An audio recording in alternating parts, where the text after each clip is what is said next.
Okay, so if you don't know, I just had my 4th baby. With my other babies, I did not have any bad experience with the epidural, but this one right here was bad. Okay, so boom, my doctor come in and break my water. As soon as he break my water, I start having some really bad contractions. I told the nurse I was ready for my epidural.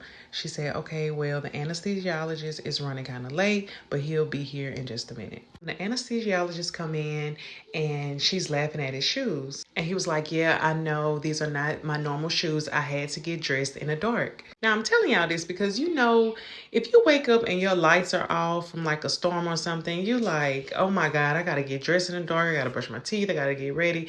And it's like, it can be so inconvenient. So I'm just hoping that he's not aggravated and he's ready to come in, insert this epidural and get out. As they're getting all the supplies that they need for the epidural, a student that is in training come in. He asked me if it's okay for him to come in and he trained him. And I was like, yeah, that's fine because, you know, he's a student. He's trying to learn. So I'm like, okay, cool. But what I did not know was that the student was going to be the one doing the epidural. So he began talking the student through it, and the student is like, okay, I got it, I'm ready. They put me in a position for the epidural, and if you don't know, they make like the family leave. So it's just me, the nurse, and the anesthesiologist and the student. The nurse stand in front of you for like comfort and to hold your hand and just make sure that you are sitting still because you cannot move when you are getting the epidural. So she kind of have me slumped over and she's holding my shoulders down and she was like, you got this, Brittany. Now, mind you, this is my 4th epidural. So any touching on my back hurts. So the first thing they do is inject numbing medicine into my back. Then he comes with the epidural needle and he was like, okay, Brittany,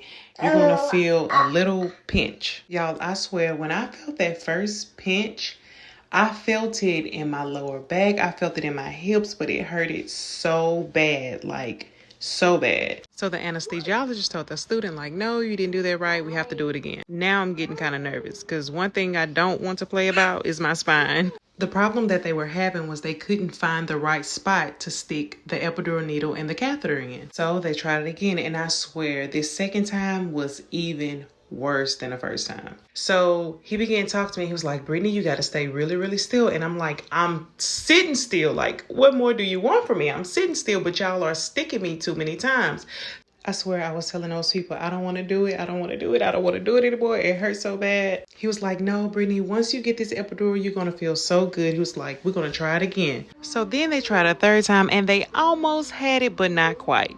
So the anesthesiologist removed the catheter again. And then he threw it across the nurse scrubs. Blood went everywhere. Y'all, I was in shock. I told them straight up, if they don't get it this time, I don't want it. Don't even give it to me. So the anesthesiologist finally took over and he got it the 4th time. Y'all, the nurse finally let go of my hands and my hands were soaking wet. But y'all, once I got the epidural, I felt so good. Oh my goodness. I didn't feel a thing afterwards. Y'all share with me in the comments what your epidural experience was like.